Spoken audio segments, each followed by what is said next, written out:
নমস্কার বন্ধুরা, পপু কিচেনে আপনাদের স্বাগত। আজকে আমি আপনাদের বানিয়ে দেখাবো ইলিশ মাছের মুড়ো দিয়ে বাঁধাকপি। তার জন্য আমি এখানে ইলিশ মাছের মুড়ো নিয়েছি, এগুলো ভেজে নেব। আর নিয়েছি কুচানো বাঁধাকপি, আর এখানে ডুমো ডুমো করে কেটে রাখা আলু, আর নিয়েছি কিছু মশলা।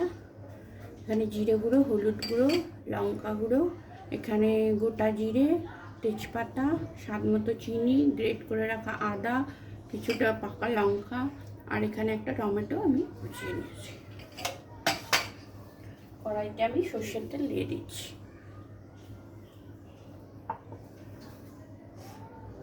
তেল গরম হয়ে গেছে বন্ধুরা, এবার আমি মাছের মুড়োগুলো ভেজে নেব।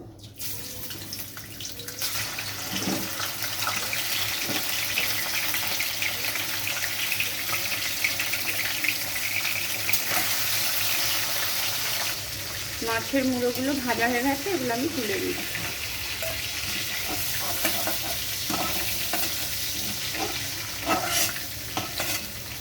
এবার এই তেলে আমি দিয়ে দেব তেজপাতা আর গোটা জিরে ফোড়ন।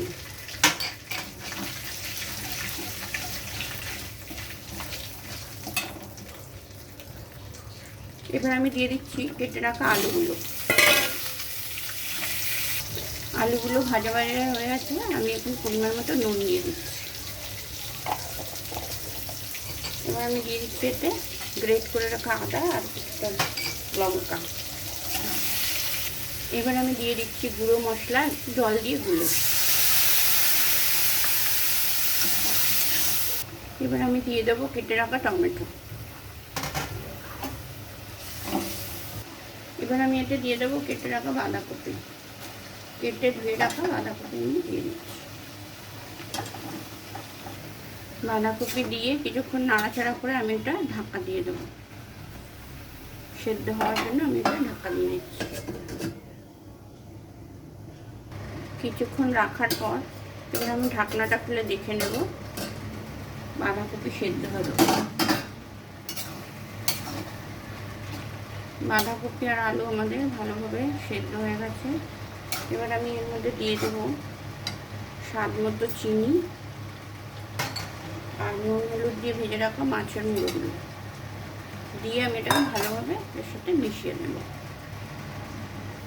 মুড়োগুলো দিয়ে আমি কিছুক্ষণ নাড়াচাড়া করে নিয়েছি। এবার আমি গ্যাসটা অফ করে দিচ্ছি।